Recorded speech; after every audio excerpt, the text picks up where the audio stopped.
Ngayon, pagkatapos ng present sa isang napakalayong Mario, may isang binatang nagangalang Mario.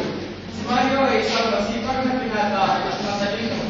Matapos ng present, isang nila, Mario.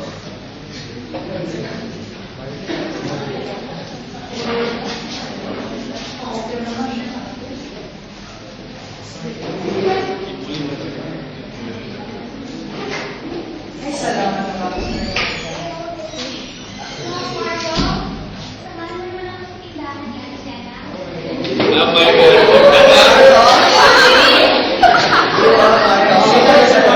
Sandali lang. Dali na. Pumunta sila Marius at sinamnam sa tignan ni Alumena. Habang nagbibili sinamnam ng kanyang bili, ay may isang dalagang puspusin at marunong lumapit kay Marius.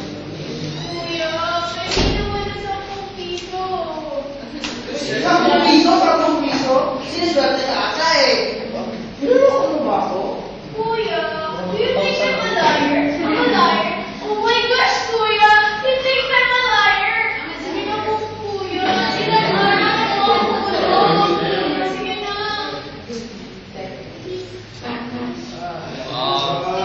Papil ba na nagsisigisa?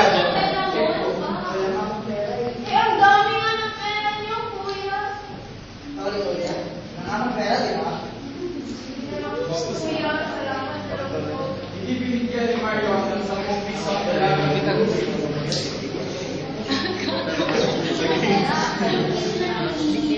Alam ko na mahirapan siya. Pero naman kailangan siya. Hindi mabisang naman ang base doon. Bibitaw na lang siya ng TV.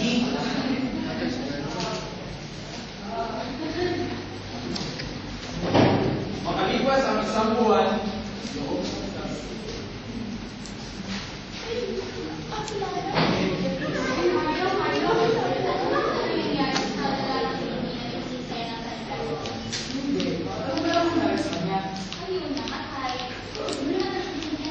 Agad-agad namatay? Palasig ba na siya? Palasig na.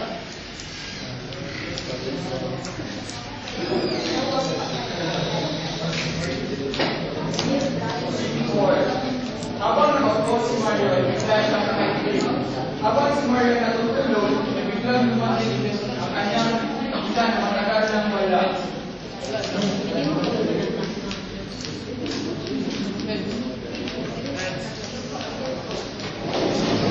Hinay! Hindi, di mo ulit na. Sabi na lang ng narrator, di ba? Sorry.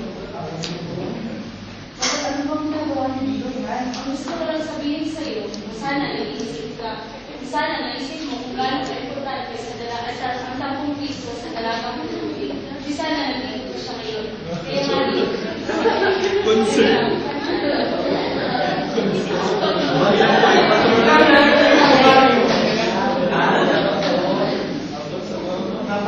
Kasi bakit hindi ko siya binigyan ng 10 piso? Eh sana, buhay pa siya ngayon. Ay, pinantingin kasi